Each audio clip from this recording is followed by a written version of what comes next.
지난 두 번의 설교에서 저희는 교회의 사명 첫 번째와 두 번째를 다루었습니다. 첫째는 교회는 예배 공동체이다. 두 번째는 교회는 훈련 공동체이다를 나눴어요. 그럼 교회의 사명 세 번째는 교회는 선교 공동체이다. 한번 따라 하시길 바랍니다. 교회는 선교 공동체이다. 예수님께서 부활하신 다음에 이 땅을 떠나서 아버지 계신 하늘나라로 가시기 직전에 제자들에게 명하신 아주 중요한 사명이 있습니다. 우리는 그것을 Great Commission, 지상 대사명이다, 그렇게 이야기를 해요. 너희는 가서 모든 족속으로 제자를 삼으라. 그리고 내가 너희에게 분부한 모든 것들을 그들에게 가르쳐서 지키게 하라. 뿐만 아니고 땅끝까지라도 가서 내 증인이 되어라 하는 말씀을 주님이 제자들에게 하셨어요. 너희가 복음을 전하는 일을 위해서는 너희들이 살고 있는 예루살렘 거기만 아니라 너희들이 살고 있는 온 유대, 네이션와이드 전체를 다니면서 복음을 전하라. 그것만 아니야. 이웃 나라인 사마리아까지 가거라. 그럼 사마리아만 가는 것 아니야.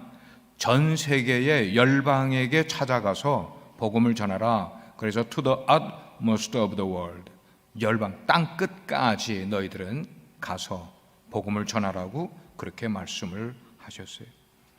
자, 그 시점이 예수님이 제자들에게 땅 끝까지 가서 복음을 전하라고 말씀하신 그 시점부터 예루살렘은 그들의 선교의 대상에서 뒤로 물러나고 그들 앞에는 세계와 열방이 놓이게 됐다는 사실입니다. 이 굉장히 획기적인 모멘텀이라 그럽니다. 이런 것들을, 그런 일들이 그들에게 일어나게 됐어요. 그렇게 복음을 전하면서 하나님 나라를 확장하는 일을 위해서 우리 주님께서는 이 땅에 뭘 세우셨어요? 다 같이 교회를 세우셨단 말이에요. 교회를 세우신 이유는 하나님 나라를 이 땅 끝까지 확장하는 그 일을 하게 하기 위해서 하나님의 가장 중요한 스트래티지, 전략은 이 땅에 교회를 세워서 교회로 하여금 온 열방까지 복음을 전하게 하는 그 일을 하게 한 것입니다. 그리고 하나님께서는 시대마다 당신의 마음에 합한 교회를 택하셨어요. 그래서 그 택한 교회를 사용을 하시고 그 교회들 속에서도 또 특별한 사람들을 택하셔서 그들로 하여금 복음을 이방에게까지 증거하는 일들을 그들에게 맡겨서 감당하게 하셨어요. 구약 시대에 복음 전파를 위해서 부름받은 사람들을 우리는 선지자, 그렇게 이야기를 해요. 선지자. 그래서 그 선지자들은 하나님의 말씀을 대언함으로 썩어져가는 그 시대에 빛과 소금의 역할을 통하여서 그 어두워져가는 세상을 이끌어가는 역할을 선지자들을 통하여서 하게끔 하셨어요. 그리고 신약 시대 때 또 그렇게 하셨고, 그 하나님의 계획은 지금도 마찬가지로 누구든지 택한 교회를 통하여서, 그리고 택한 사람들을 통하여서 그 일을 하게 하시는 거예요.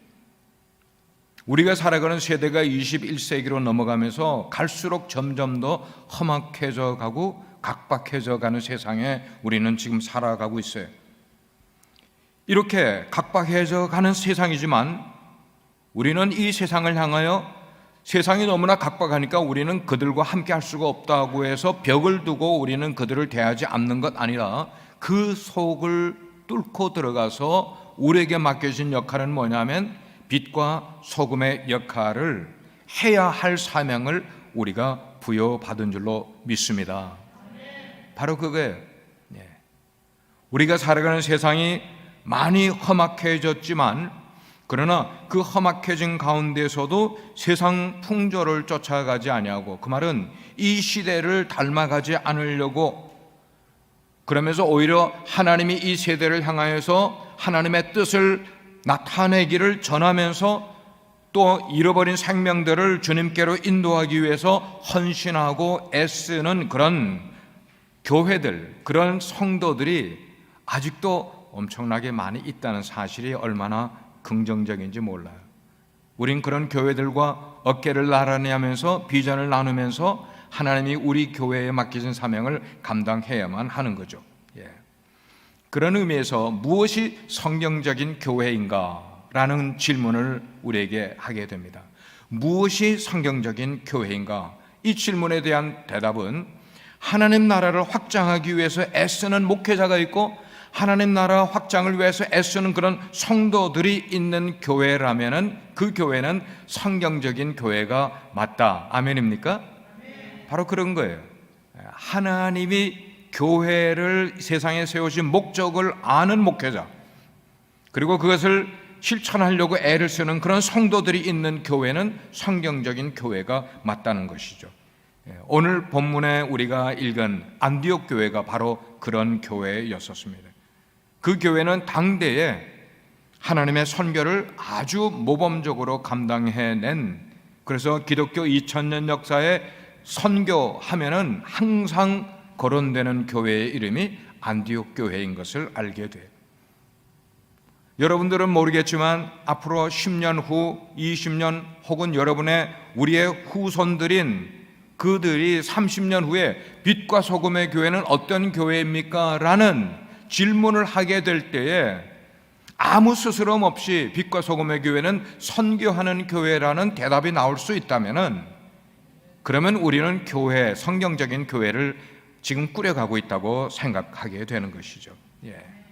자, 그러면은 한 지역 교회가 하나님의 선교를 잘 감당하기 위해서 꼭 필요한 요소가 있을 거란 말이에요. 그 일들을 잘 감당할 수 있는 그런 요소. 그래서 오늘은 그 요소들 가운데 가장 중요한 세 가지를 뽑아 여러분들과 나누려고 합니다. 제가 계속해서 선교라는 단어에다가 앞에다가 하나님이라는 단어를 붙여요. 하나님의 선교라는 단어를 붙입니다. 하나님의 선교의 가장 중요한 첫 번째 요소는 성령의 음성에 민감하게 반응하는 교회가 선교에 필요한 가장 첫 번째 요소가 된다는 것입니다. 그렇습니다. 선교는 물론 사람이 나가서 하는 것이고 또 선교를 위해서는 재정적인 뒷받침이 분명히 따라가야 하는 것이지만, 그것이 필요한 상황이지만, 그러나 사람들보다도 재정적인 여건보다도 더 중요하고 더 먼저 우선순위가 되어야 될 것이 있는데, 그건 뭐냐? 성령의 도우심이 있어야만 선교할 수 있는 겁니다. 아멘입니까? 명심하시길 바랍니다. 선교할 수 있는 거기에 필요해 가장 첫 번째 요소는 성령의 도우심을 받아야만 한다는 것입니다. 오늘 말씀으로 돌아갑니다. 2절과 3절 말씀을 보겠습니다. 2절 말씀, 주를 섬겨 금식할 때에, 누가 금식하는 겁니까 지금? 그렇죠. 대답 잘하셨어요. 안디옥 교회 성도들이 금식할 때에 성령이 그들에게 이르시되 내가 불러 시키는 일을 위하여 바나바와 사울을 따로 세우라.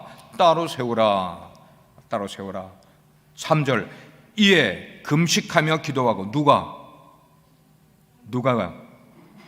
안디옥 교회 성도들이 금식하며 기도하고 두 사람에게 안수하여 보내니라. 이 말씀을 보면은 안디옥 교회의 성령의 음성이 들렸을 때에 그 안디옥 교회 전체가 성령의 음성을 듣고, 그리고 그 성령의 음성에 즉시 응답하는 모습, 다른 말로 표현하면 영적으로 정말 민감하게 반응하는 모습을 우리에게 보여주고 있더란 말이에요. 3절은 이렇게 시작해요. 이해가 뭐예요?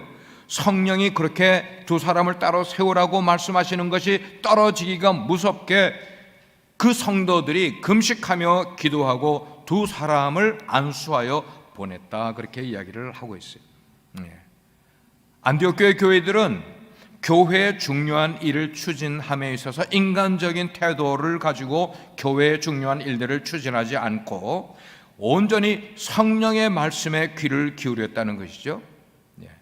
이런 영적인 민감성에 관한 부분은 특별히 우리 빛과 소금의 교회에 어떤 분들이 귀담아 들으셔야 되는가 하면은 중직자들이에요. 중직자들. 교회의 중요한 일들을 결정할 때에 인간적인 방편으로 결정하는 것 되어서는 안 되고, 먼저 늘 기도함으로 성령께서 이 일에 대해서 뭐라고 말씀하시는지를 묻고 대답을 듣고, 그래서 교회의 중요한 일들을 결정하게 되면 실수가 있다 없다? 없게 되는 줄을 믿으시기를 바랍니다. 믿으시기를 바랍니다. 예. 우리가 살아가는 이 세상에는 들어야 될 소리와 듣지 않아도 될 소리들이 참 많이 섞여 있단 말이에요. 예. 그 말은 인간의 소리도 너무나 많고 세속적인 소리들도 너무나 많고, 그 중에는 사단의 소리들도 얼마나 달콤하게 우리 주변에서 많이 있는 것이 사실인 것이 우리가 지금 살아가면서 듣는 소리들이란 말이에요. 예. 어느 한 교회의 이야기를 예를 들어 이야기를 하겠어요. 한 장로님이 계셨는데 그분의 라스트네임을 따서 제가 Y 장로님, 질문하지 마세요. Y 장로님 하면 그냥 그렇게만 알고 계시면 돼요. 예. 이분이 생각을 할 때에 내가 교회를 한번 멋지게 한번 인도를 하면 좋겠다 생각을 하고, 어떤 생각을 가졌는가 하면 이 Y 장로님이 교회에다가 내가 헌금을 많이 해서 교회를 정말 멋진 교회 예배당을 지어놓고, 그리고 그럴듯한 목사님을 모셔서 교회를 하게 하면은 저절로 교회는 잘 성장하게 될 것이다. 이게 어디서 있은 이야기인가 하면 달라스 이야기입니다. 예. 잘 성장하게 될 것이다, 그런 생각을 가지고 달라스의 모처에다가 교회를 아주 반듯하게 몇백만 불을 들여서 잘 지었어요. 새로 지었어요. 그리고 목회자를 모셔서 목양을 하게 사역을 맡겼어요. 그런데 이렇게 청빙을 받아 오셨던 목사님도 뭔가 교회관이 잘못됐는지 목회관이 잘못됐는지 그냥 목회를 편하게 하느라고 성도들을 훈련시키는 일들을 하질 않았어요. 그런 상태에서 교회가 멋있게 지어지고 그리고 목회자님을 모셔놓고 교회를 하게 되는데, 그 교회를 성장시키기 위해서 이 목사님과 장로님이 인간적인 수단과 방법을 가리지 아니하고 돈은 대줄 수 있으니까 그러면서 마치 교회가 자기가 주인인 것처럼 그렇게 생각을 하면서 교회를 그렇게 이끌어갔어요. 어떻게 이끌어갔겠어요? 그분이 사업한 것처럼 세상 기업처럼 교회를 운영을 했습니다. 세상 경제 원리에 따라서 교회 재정을 그렇게 관리를 하면서 했어요. 그런데 그 교회는 교회가 건축을 하고 입당을 한 지 꼭 4년 만에 문을 닫게 됐습니다. 문을 닫으면서 한창 달라스에서 잘 나가는, 그 말은 잘 성장하는 한 교회에게 그 교회를 매각하고 교회는 없어져 버렸어요. 4년 만에. 아니, 예배당도 얼마나 멋진지 몰라. 예배당 좌석도 영화관 좌석처럼 이게 다 이렇게 돼가지고 이게 자동으로 되는 그런 아주 좋은 의자를 세팅으로 다 만들어 놓고 500석으로 만들어 놓고 말이죠. 여기서 그들이 간과했던 한 가지의 사실을 여러분들께 말씀을 드립니다. 그것은 그 교회를 향한 성령의 음성에 귀를 기울이지 않고 인간과 사단의 말에 귀를 기울여서 교회를 이끌어 가려고 하고 교회를 그렇게 성장시키려고 했을 때에 그들은 망할 수밖에 없는 거예요. 그건 당연히 망할 수밖에 없는 일을 하게 된 거예요. 그런 거예요. 한 가지 주목할 것은 안디옥 교회의 성도들이 주를 섬기고 그리고 금식하면서 기도했다는 사실이 여기에 중요하게 나오고 있어요. 요즘의 교회들처럼 성도들을 막 지칠 정도로 그냥 프로그램으로 가득 차고 그냥 이것저것 활동하느라고 얼마나 많은 활동, 그래서 성도들이 그 활동 따라가느라고 정신없이 하는 그런 모습으로 안디옥 교회는 가지 않았어요. 오히려 안디옥 교회가 중요하게 여겼던 것은 예배와 기도, 그리고 그 기도에 중요한 일이 있을 때는 금식 기도를 하는 것을 가지면서 성령께서 하나님의 일을 위하여서 선교사들을 택하시는 그 일에 온 마음, 포커스를 해서 그들은 기도하게 됐던 거예요. 이런 과정을 통해서 그들은 주님께서 우리 교회를 정확하게 어디로 인도하시는지를 그들은 깨닫게 된 거예요. 뭘 가지고 깨닫게 되었다고요? 바른 예배와 바른 기도 생활을 통하여서 성령님이 우리 교회, 안디옥 교회를 어디로 정확하게 이끌어 가려고 하시는지를 그들은 알게 됐단 말이에요. 그래서 온 교회가 그 일을 얻기 위해서 금식과 기도에 전념하였다는 거예요. 여러분, 그래서 교회가 능력이 있느냐, 교회가 어떤 시험이 와도 그것을 물리칠 힘이 있느냐, 그것은 바로 그 공동체가 성령의 음성을 듣고 교회가 가느냐, 그렇지 않고 인간적인 모습으로 교회가 가고 있느냐, 바로 여기에 차이가 있음을 우리는 명심해야 될 줄 믿습니다. 그런 면에서 예루살렘 교회도 안디옥 교회도 그 특징이 뭐냐면 그들은 성경에 보면 뻑 하면 뭐냐, 밤이 맞도록 기도했다. 오늘로 말로 표현하면 철야 기도를 하였습니다. 새벽 미명에 그들은 나가서 기도했다 그랬어요. 무슨 기도를 했어요? 새벽 기도를 했어요. 철야 기도도 하고 새벽 기도도 하고, 그 다음에 밥을 먹지 않으면서 기도에 매진하였습니다. 무슨 기도예요? 금식 기도도 하였습니다. 뿐만 아니고 정말로 기도의 제목이 이루어질 때까지 그들은 계속해서 기도하기를 마치지 않았어요. 이런 것을 뭐라고 그러는가 하면 작정 기도를 그들은 하였단 말입니다. 뿐만 아니고 교회의 어떤 중요하고 특별한 일을 결정하게 될 때에는 특별 기도회를 그들은 가졌다는 것입니다. 초대교회의 역사는 힘은 기도의 힘이었고, 성령이 기도 속에 역사하실 때 초대교회는 그런 일을 하게 되죠. 안디옥 교회는 성령의 음성에 민감한 교회였었습니다. 이것이 선교의 첫 번째 요소였어요. 두 번째는 말씀을 보면 선교에는 순종과 헌신으로 뭉쳐진 사람들이 필요하다는 것입니다. 1절 말씀을 한번 보겠습니다. 1절 말씀, 여러분들이 아까 읽으셨으니까 제가 다시 한번 읽어드릴게요. 안디옥 교회에 선지자들과 교사들이 있으니 곧 바나바와 니게르라 하는 시므온과 구레네 사람 루기오와 분봉왕 헤롯의 젖동생 마나인과 및 사울이라. 여기에는 유대인도 있고 헬라인도 있어요. 여기 안디옥 교회 지도자들의 일꾼들의 숫자가 지금 몇 명이 등장하고 있습니까? 안 셌죠? 5명의 인물들이 등장을 하고 있어요. 귀족도 있고 천민도 있고 5명. 그리고 이 사람들은 모두 특별히 예언과 가르침의 은사를 가지고 말씀의 은사 사역을 하고 있던 그런 분들이었어요. 이 5명이 안디옥 교회를 지금 이끌어가는 스피리추얼 리더들의 이름들이 그렇게 결정돼요. 근데 한 가지 눈여겨볼 것은 여기 그 이름들이 쭉 거론되는 가운데 제일 첫 번째 이름으로 누가 등장을 합니까? 다 같이 바나바. 그래서 우리 교회에 바나바 훈련이 있는데 그거 할 때 뭐라고 늘 외치게 하는가 하면은 주님 나는 바나바입니다. 그렇게 외치게 해요. 주님 나는 바나바입니다. 안디옥 교회의 목회자 리더들 가운데 5명의 이름이 등장하는 가운데 첫 번째 이름이 바나바로 등장을 하는 것은 전혀 놀랄 일이 아니라는 것입니다. 왜냐하면 바로 그때까지 사도행전 13장이 기록되는 그 시점까지 안디옥 교회의 담임 목사로 봉사한 분은 바나바였기 때문인 거예요. 바나바였어요. 이렇게 하나님의 선교에 초점을 맞춰보게 될 때에 성령의 음성이 첫 번째고, 두 번째로 중요한 것은 선교에 헌신된 사람들이 중요한 거예요. 아멘입니까? 선교에 헌신된 사람들이 있어야 선교가 되는 거예요.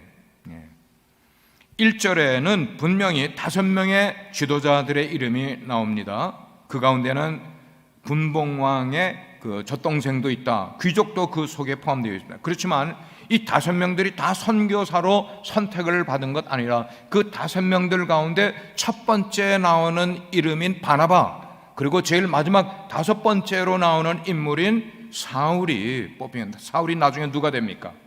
바울이 되잖아요. 여기에 사울이 나중에 바울이 되는 사람이에요. 그래서 기독교사에, 우리 기독교 교회 전체 2000년 역사의 첫 번째 초대 선교사는 바로 바나바와 사울이었다는 말이죠. 엄청난 이야기예요. 다시 우리 기독교 역사 속에서 제가 한 인물을 여러분께 소개를 해드립니다. 독일의 진젠도르프 백작입니다. 귀족이에요. 예. 이름이 길어요. 니콜라우스 루드윅 그라프 폰 진젠도르프 나오네요. 근데 이 사람은 어릴 때 꿈이 변호사가 되는 게 꿈이었어요. 그래서 법을 공부를 했어요. 법학을 공부한 다음에 국립 변호사로 일을 하기도 했었습니다. 그러나 개신교적인 신앙을 가지고 있었기 때문에, 그 당시에는 로만 캐톨릭이 전체를 지배하던 때에 개신교 신앙인들은 핍박을 많이 받았어요. 여기저기에서.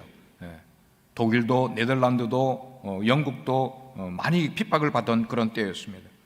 그러나 그는 조상으로부터 개신교 신앙을 받았기 때문에 그 당시에 유명한 할레 스쿨을 들어가게 됩니다. 할레 스쿨은 정말 유명한 교육학을 공부하는 사람들은 늘 공부하는데, 그 할레 스쿨을 다니면서 이방인 선교에 대한 꿈을 키우는 거예요. 그리고 중고등학교 시절 자기 친구 5명의 소년들이 뭉쳐서 기도 모임을 가졌는데, 그 기도 모임의 이름을 겨자씨 모임이라 그렇게 이야기를 했어요.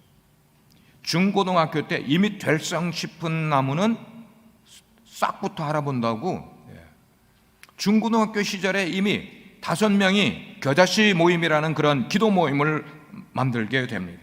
그런데 그가 고등학교를 졸업하는 졸업 여행을 다니다가 어느 한 박물관을 가게 되는데, 미술관을 가게 되는데, 그 미술관에 갔다가 어느 한 그림 앞에서 그만 그의 인생이 변화가 되는 거예요. 근데 그 그림의 제목이 뭐냐면 이 사람을 보라였어요. 그 제목이 이 사람을 보라. 그 그림의 내용은 뭐냐면 예수님이 십자가에 달려 돌아가신 그 예수님의 십자가에 달려있는 그 모습이에요. 그리고는 그 밑에 그림에 설명이 나와 있는데, 뭐라고 설명이 나와 있었는가 하면은, 나는 너를 위하여 목숨을 버렸건만 너는 나를 위하여 무엇을 하였니? 나는 너를 위하여 목숨을 버렸는데 너는 나를 위하여 뭘 버렸니? 뭘 하였니? 그 글을 읽는 순간 그만 진젠도르프는 그 그림 앞에서 자신의 온 인생을 바로 나를 위해 죽어주신 예수님을 위해서 내 인생을 드리겠다고 그 백작이 헌신을 하고 결단을 합니다.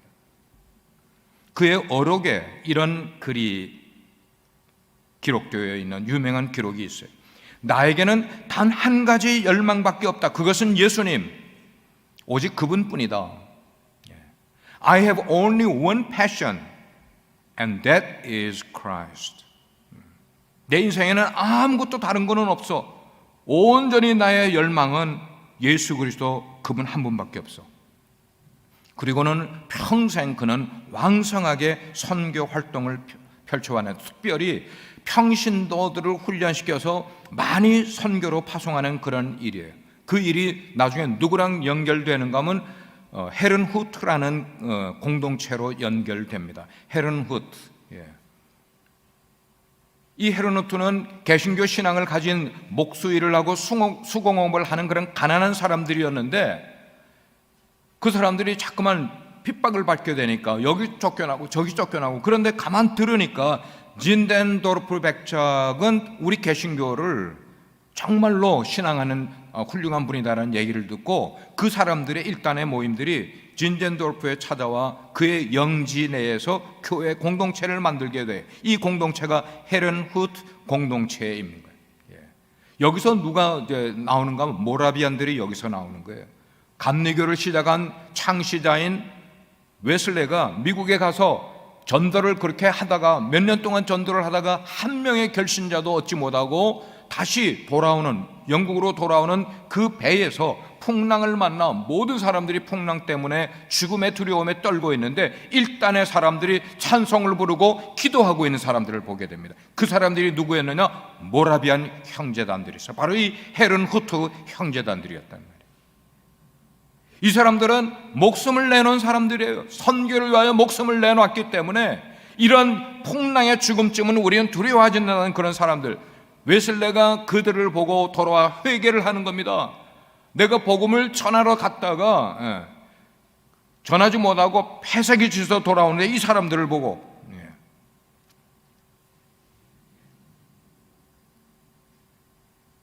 그런데 이 헤르노트 공동체는 시작부터 선교에 아주 큰 뜻을 가진 그런 공동체였어요. 그래서 1732년에서 1760년까지 불과 28년 동안, 요 기간 동안인데도 불구하고 226명의 해외 선교사를 서인도로도 파송을 하고, 아무도 가려고 하지 않았던 그린랜드, 여러분 그린랜드가 어디예요?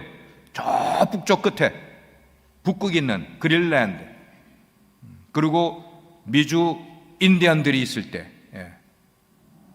18세기 초에 미주로도 그렇게 그 선교사들을 파송을 하는 거예요. 그리고 진젠도르프 스스로도 미국에 와서 인디언들에게 선교하는 그런 일들, 이렇게 놀라운 성과를 이룰 수 있었던 것은 세계 선교가 교회에 주어진 가장 중요한 임무이며, 그 임무를 수행하는 일이야말로 우리 기독교가 공동체적으로 해야 될 일이라는 것을 그들이 사명감으로 깨달았기 때문인 거예요. 그런 공동체는, 그래서 이 헤르노트는 그 다음에 이 선교를 얼마나 열심히 그들이 생각을 하는가 하면, 자기들 공동체 숫자와 선교사 파송 숫자를 12대 1로 딱 정해놓은 거예요. 12대 1. 우리 성도들 12명이 모이면은 우리는 해외 선교사 한 사람을 파송한다. 이게 그들의 모토가 된 거예요. 여러분 놀라지 않습니까? 놀랍지 않습니까? 영조 지사님, 12명이 모이면 선교사 1명 파송한대. 오늘날 한 교회가 한 명의 선교사도 파송하지 못한 교회가 수두룩하게 많이 있어. 하나님의 은혜 가운데 저희 교회는 10명의 선교사를 파송했어.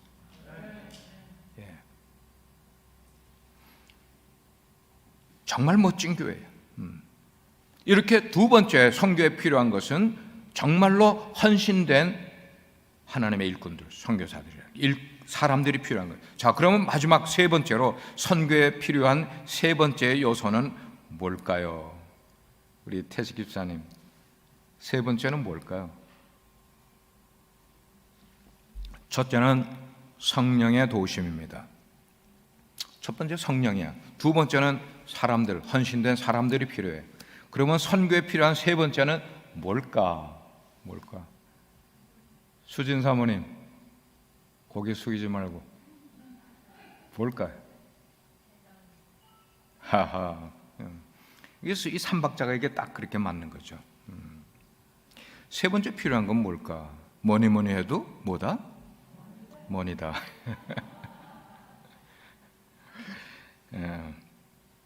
미국 세계 선교센터가 집계한 통계에 의하면 미국의 복음주의 교회들이 1년 동안 헌금하는 그 헌금하는 액수가 2000년을 기준으로 8,500억 달러래.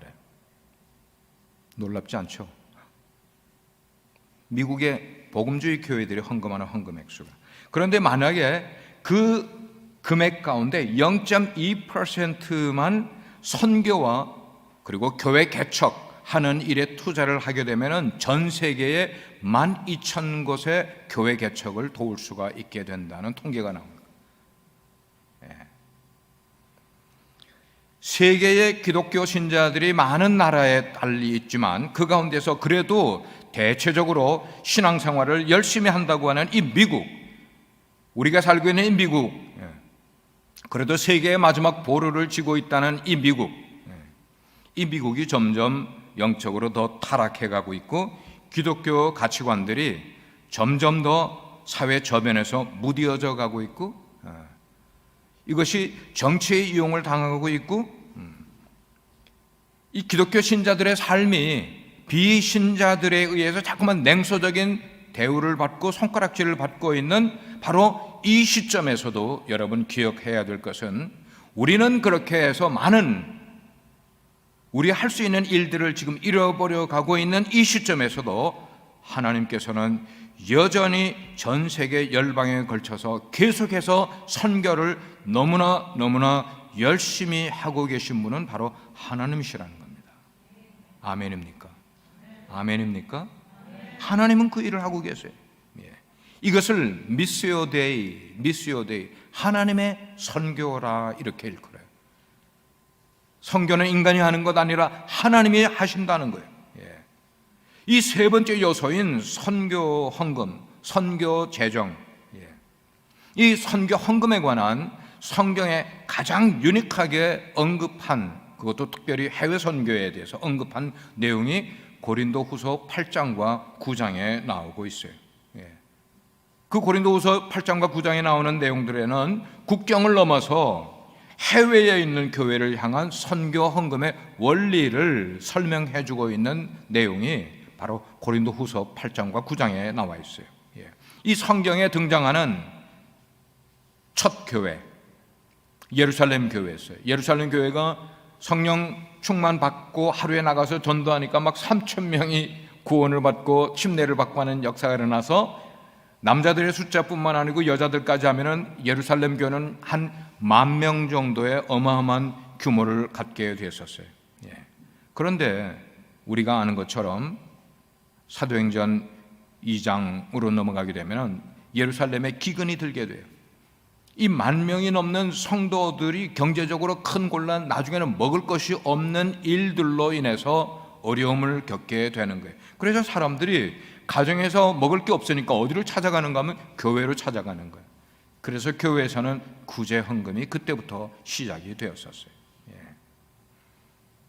그래서 그 당시에 그 내용을 알고 있던, 이방에서 사역을 하고 있던 하나님의 종 사도 바울이 자기가 여기저기 선교 여행을 다니면서 세웠던 이방 교회들에게 호소하는 전문을 보내게 됩니다. 당신들이 예루살렘으로부터 영적인 은혜, 복음을 그들로부터 전해 듣게 되었으니까 지금 그 예루살렘 교회가 어려움에 처해 있게 되니까 이제는 우리가 역으로 물질로 그들을 도와야 될 때가 되지 않았습니까? 라고 선교 헌금을 이방에 있는 교회들에게 호소하게 된 것이었어요.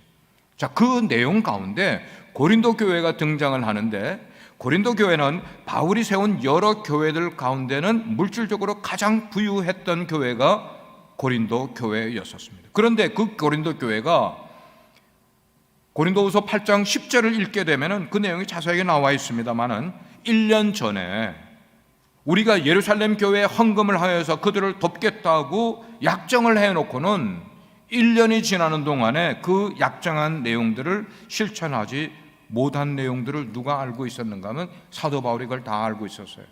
간섭은 하지 않았지만 두고 보는 거죠. 두고 보는 거죠. 그러다가 편지를 쓰면서 내가 그거 잊어버린 줄 알아? 아니야, 안 잊어버렸어. 1년 전에 너희가 예루살렘 교회를 돕기로 약정을 하지 않았니? 그래서 사도 바울이 고린도 교회가 그래서 내가 다른 교회들에게 이야기를 할 때 고린도 교회, 너네 교회를 얼마나 내가 자랑을 많이 했는데, 자랑을 했으면 너네가 실제로 그 일을 실천을 했어야 되잖아. 그런데 너희가 그렇게 안 했으니 하나님께서 너희에게 주신 은혜를 다시 시작해보라. 다시 시작해보라. 그 말은 뭐예요? 세컨 찬스를 줄 테니까 너희들이 옛날에 약정한 거 하지 못한 거 지금 그들이 어려움을 겪고 있으니까 지금 그렇게 해주라. 그것을 이루기를 바란다. 그렇게 이야기를 했어요. 실천하기를 바란다. 그러면서 바울이 고린도 교회의 선교 열정을 다시 불어일으키기 위해서 하나의 샘플, 모델을 제시를 하는데, 그 모델 교회가 바로 마게도냐 교회의 예를 들어서 설명을 하는 거예요. 여기 마게도냐 교회는 어떤 교회를 말하는가 하면 빌립보 교회를 말하고 데살로니가 교회를 말하고 베레아 교회를 말하는 거예요. 이 교회들은 다 그리스 지역, 지금의 그리스 지역, 마게도냐 지역에 있는 그런 교회들이었어요.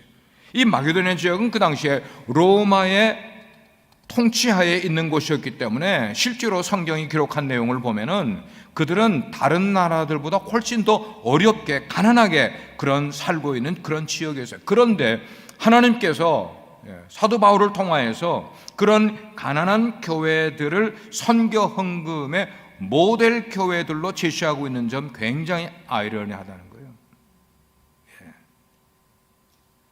지금 우리로 말하면은 미국에서 그래도 잘 사는, 그리고 부자들이 있는 그런 동네에 있는 교회, 근데 너희들은 헌금을 작정을 해놓고는 헌금하지 않았잖아. 근데 실제로 그런 예루살렘 교회를 돕는 일에 실제로 헌금을 많이 하고 실천을 했던 교회들은 부자 동네가 아니었어. 가난한 동네에 있는 가난한 교회들이 그렇게 했단 말이야. 이게 하나님의 방법이더란 말이에요. 저는 이 가난했던 마게도냐 교회들을 통하여서 하나님께서 21세기에 존재하고 있는 바로 우리 빛과 소금의 교회에게 선교 헌금의 원리가 어떤 것인지를 가르쳐 주고 있다고 저는 생각을 해요. 아멘입니까? 선교 헌금의 원리는 마게도냐 교회는 물질적으로 가난했지만 그들은 뭐로 부유한 교회였습니까? 영적으로 부유한 그런 교회였습니다. 그래서 가난함에도 불구하고 넘치는 기쁨으로 선교 헌금에 동참하는 교회가 바로 마게도냐에 있는 그런 교회들이었어요. 문제는 우리가 부하냐 가난하냐 이게 문제가 아니라는 거예요. 내 안에 하나님의 은혜가 있느냐 없느냐 이게 문제라는 것입니다. 하나님의 은혜가 우리 가운데 있다면 그것이 우리의 삶을 통하여 하나님의 일에 흘러 넘칠 수 있기를 바랍니다. 그것이 선교를 위한 헌신으로 나타날 수 있는 것입니다. 오늘의 말씀을 종합을 합니다. 우리 빛과 소금의 교회는 첫째로 성령의 음성에 민감한 교회가 되어야만 할 줄 믿습니다. 두 번째로 순종과 헌신으로 뭉쳐진 일꾼들이 나오는 교회가 될 수 있기를 축복합니다. 마지막으로 선교 헌금에 관해서는 마게도냐 교회의 모범을 따르는 아름다운 교회가 되어서 주님께 쓰임을 받고 하나님의 영광 돌리고 우리 교회가 부흥할 수 있는 아름다운 교회 되기를 주의 이름으로 축원합니다. 기도하겠습니다. 하나님, 오늘은 예루살렘 교회가 힘이 들어 그들이 먹을 것이 없어 굶고 있는 상태를 바라보면서 마게도냐에 있는 교회들이 어려움에도 불구하고 그들도 가난함에도 불구하고 십시일반 헌금을 모아서 예루살렘 교회를 도왔던 점을 살펴보았습니다. 그리고 지역교회가 선교하기 위해서 가장 먼저 우리가 깨달아야 되는 것은 성령의 음성을 들어야 한다는 것입니다. 그리고 그 선교에 몸과 마음으로 헌신한 일꾼들이 있어야만 한다는 것입니다. 주님, 안디옥 교회의 예를 통해서 우리 교회가 닮아갈 모습을 제시해 주신 것 감사드립니다. 우리 성도들이 그렇게 기쁨으로 하나님의 일에 함께 할 수 있는 교회 되게 해 주옵소서. 예수 그리스도의 이름으로 기도합니다. 아멘.